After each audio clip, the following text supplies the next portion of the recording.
Bonjour à tous, vous écoutez le 7e épisode de Champion Podcast. Aujourd'hui on est avec un combattant que je connais depuis un bon paquet d'années, qui s'appelle Anthony Argerich, qui est toulousain. Salut Anto. Salut Pierre. On se connaît il me semble depuis l'école primaire. Eh oui, depuis la primaire. Primaire ou maternelle, enfin... Primaire, ouais. Primaire. Je suis arrivé à Ramonville en primaire. Ouais. Donc voilà, on vient de Ramonville au sud de Toulouse. Donc t'es combattant, t'es coach entre autres. Est-ce que tu peux te présenter Anto ? Ben écoutez, oui. Moi c'est donc Anthony Argerich. Je viens de faire 33 ans en janvier là. Et voilà, je suis un combattant de MMA, grappling aussi. Et je suis également coach sportif, donc dans les sports de combat, tout ce qui est boxe, kick, grappling, MMA. En cours particulier et cours collectif. Voilà. Donc là, il y a plusieurs sujets dans l'interview. La première partie, c'est Anthony Argerich. La deuxième partie, on va parler de toi en tant que combattant. Oui. Troisième partie, on va parler de personal coaching. Oui. Donc voilà, c'est notamment si vous avez besoin d'un coach, il y a Anthony sur Ramonville, sur Toulouse. Oui, effectivement. Quatrième partie, ça serait un peu plus libre. Ça marche. Donc ça sera différentes questions, peut-être des dédicaces parce qu'on a pas mal de connaissances en commun. Oui, c'est vrai. Donc là, on pourra se faire plaisir, on pourra... On pourra envoyer des hommages. Donc première partie, alors tu t'es déjà un peu présenté. Oui. Merci de m'avoir recontacté et qu'on fasse l'interview ensemble. Merci à toi. Et tu as bientôt un combat. Oui. 1er juillet. 1er juillet prochain. Qu'est-ce qu'on peut savoir sur le combat ? Qu'est-ce que tu as le droit de me dire aujourd'hui ? Ou sinon, sache que l'épisode, je diffuse quand tu veux. Normalement, dans le contrat, j'ai pas le droit, tant qu'il n'y a pas les affiches officielles, de dévoiler l'affrontement. Mais bon, ouais, je vais te le dire. Sachant qu'Anthony, si tu me dis l'épisode, il doit sortir à telle date et pas avant, voilà, on s'arrangera. Non, je vais prendre Baba Najombe, qui est un adversaire que je devais prendre déjà au Hexagone MMA 1 il y a 2 ans et demi, 3 ans. Et je m'étais claqué 10 jours avant l'événement. Du coup, là, le combat s'était pas fait. Et puis là, on a l'occasion de le remettre. Enfin, on m'a proposé. Et du coup, j'ai sauté sur l'occasion. J'avais envie de combattre. Donc, ok. Est-ce qu'il est français ? Je crois qu'il est guinéen. Ouais, je pense que c'est un Guinéen. Je ne veux pas dire de bêtises, mais ouais, Guinéen ou Congolais. Je pense que c'est le drapeau de la Guinée que j'ai vu. Okay. Excusez-moi pour ma géographie qui n'est pas très au point. Oui, on est. Je sais pas non plus. Je sais pas s'ils sont francophones en Guinée. J'ai encore à apprendre. Non, il est francophone, ça c'est sûr. Parce que je crois qu'il vit sur Bordeaux, lui. Mais après, je sais pas. Je sais qu'il est natal de là-bas. Mais je sais pas je sais plus si c'est la Guinée ou le Congo, j'ai oublié. Ok.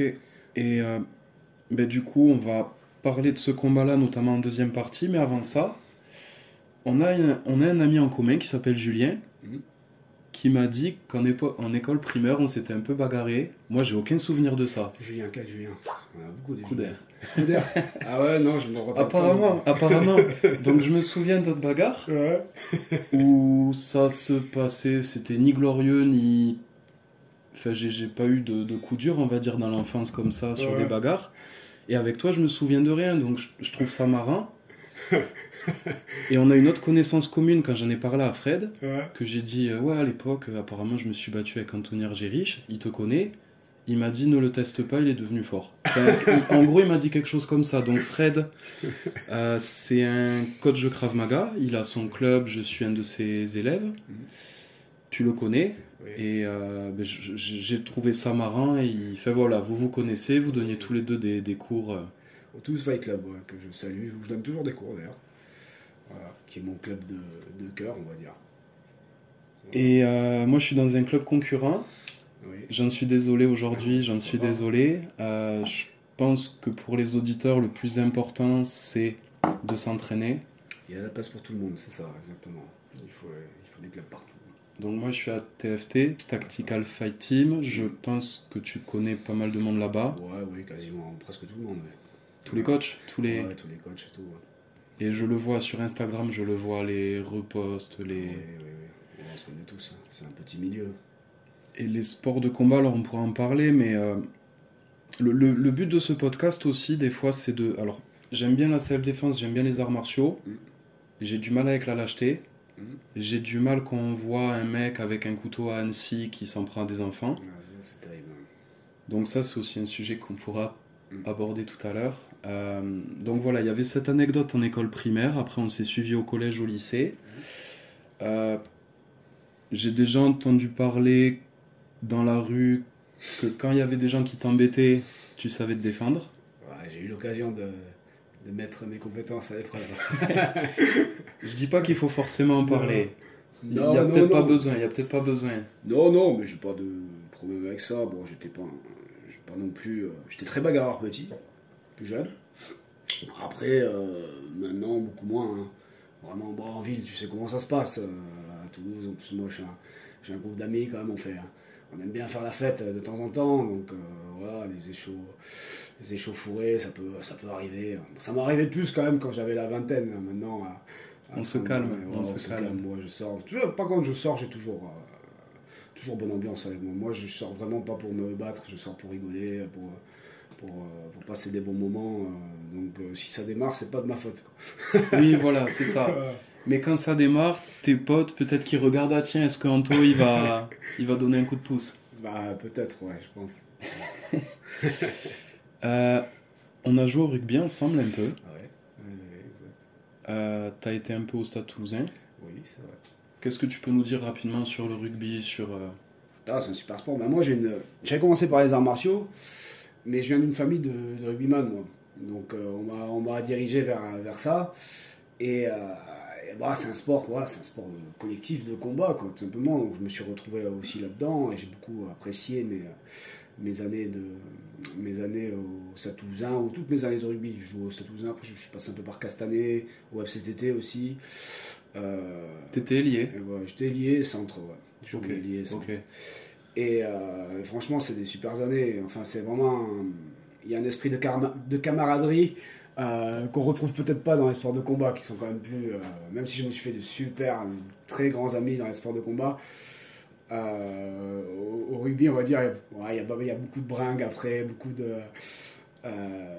d'occasions de se voir en dehors, quoi. Dans les sports de combat, on est plus calme, on sort comme moins, on est plus sage.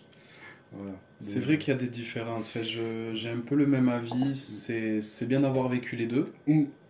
Après, avec du recul, j'adore les arts martiaux, j'adore la self-défense. Ouais. Et le rugby, peut-être j'en aurais fait moins. J'aurais fait...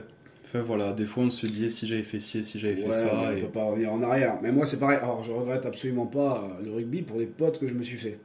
J'ai des potes que je garde qui sont parmi mes meilleurs amis. Je les vois encore aujourd'hui quasiment toutes les semaines. Et ils sont vraiment très importants dans ma vie. Mais après, à choisir, maintenant j'aurais fait de la lutte. Je te jure, j'aurais fait de la lutte. J'aurais pas fait de rugby s'il fallait refaire. J'aurais fait de la lutte à la place. Ah, je vois. Voilà. Lutte et grappling, c'est pas la même chose, on est d'accord? Alors, non, oui, c'est pas la même chose, clairement. Donc, déjà, la lutte, il y a plusieurs formes de lutte. Il y a la gréco-romaine, il y a la lutte libre. La gréco, grosso modo, t'as pas le droit d'attaquer les jambes de l'adversaire, tout se passe sur le haut du corps. Et la lutte libre, t'as le droit d'attaquer les jambes et le haut. En lutte, t'as pas de soumission, t'as pas le droit d'étrangler un adversaire, lui faire une clé de bras. Donc le jeu au sol n'est pas le même. Grosso modo, en lutte, quand tu arrives au sol, le but du jeu, c'est de ne pas te faire coincer sur les épaules. Donc il faut que tu essaies de te relever le plus rapidement possible. Alors qu'en grappling, justement, c'est pas grave. Tu arrives dos au sol, sur les épaules, tu peux encore soumettre ton adversaire. Donc le travail au sol n'est pas du tout le même. Le rythme du combat n'est pas du tout le même. Voilà. Ok. Tu vois, je suis débutant. Sur tout ça, je suis débutant. Donc j'ai fait un peu de taille, j'ai fait un peu de... Là, je fais du Krav et du MMA en même temps, dans 2 clubs différents. Qu'est-ce qui fait que tu es passé du rugby aux arts martiaux? Comme je t'avais dit, moi j'avais commencé par les arts martiaux. Mon petit, j'avais fait je crois 5 ans de karaté et 1 an de taekwondo. J'avais déjà goûté un peu à la compète et enfin j'aimais ça, j'ai toujours aimé le combat de toute façon. J'ai toujours été très attiré par le combat. Donc après, comme je te dis, il y a eu le rugby qui m'a donné un peu une alternative à ça. Et puis à un moment, le rugby, ça a commencé à s'essouffler, à me plaire moins, tu vois. Et je regardais et à cette époque, je commençais à regarder du fight énormément sur YouTube, je regardais le K1 avec Rémi Bonjaski, Jérôme Le Banner, Ernesto Houst. Et je commençais aussi à regarder le Pride en parallèle avec Fedor Emelianenko, Mirko Krokop et tout ça. Et je me disais, wow, mais c'est génial, en fait, ça fonctionne. On peut amener des mecs qui sont plus lourds par terre, leur mettre des clés de bras, des trucs comme ça fonctionne vraiment. Il faut que j'apprenne ça, tu vois. Et du coup, j'ai arrêté le rugby. Alors j'ai commencé, je jouais un peu au rugby encore. Je commençais dans un club de la boxe en parallèle, dans un club de kick qui s'appelait le Tago Gym, tenu par Teddy et Sonia Guillemet, que je salue énormément aujourd'hui. Des personnes qui ont été très importantes pour moi. Et du coup, je faisais un peu les deux en parallèle, kick et rugby. On faisait un peu de MMA aussi sur un petit créneau obscur les samedis matins, c'est ça. Et du coup, les sports de combat ont commencé à me plaire de plus en plus. J'ai essayé le rugby et je me suis mis à fond là-dedans. Et rugby et bagarre, t'as connu un peu? Oui. T'as pratiqué? Ouais, on a pratiqué aussi, forcément. Ouais. Je pense que tout rugbyman, on est passé au moins par une bagarre générale dans la carrière, bien sûr. Je t'en tirais bien? Écoute, oui, ça n'a rien à voir avec un combat de MMA ou un combat de boxe, hein, mais... Tu testais déjà des trucs? Non, je testais pas. Non, quand tu te bats, tu sais pas en prendre une sur le côté, tu sais pas où ça arrive. Là, on t'attrape le maillot et tout. Non, il faut. C'est pas un sport particulier. C'est un contexte particulier. Ok.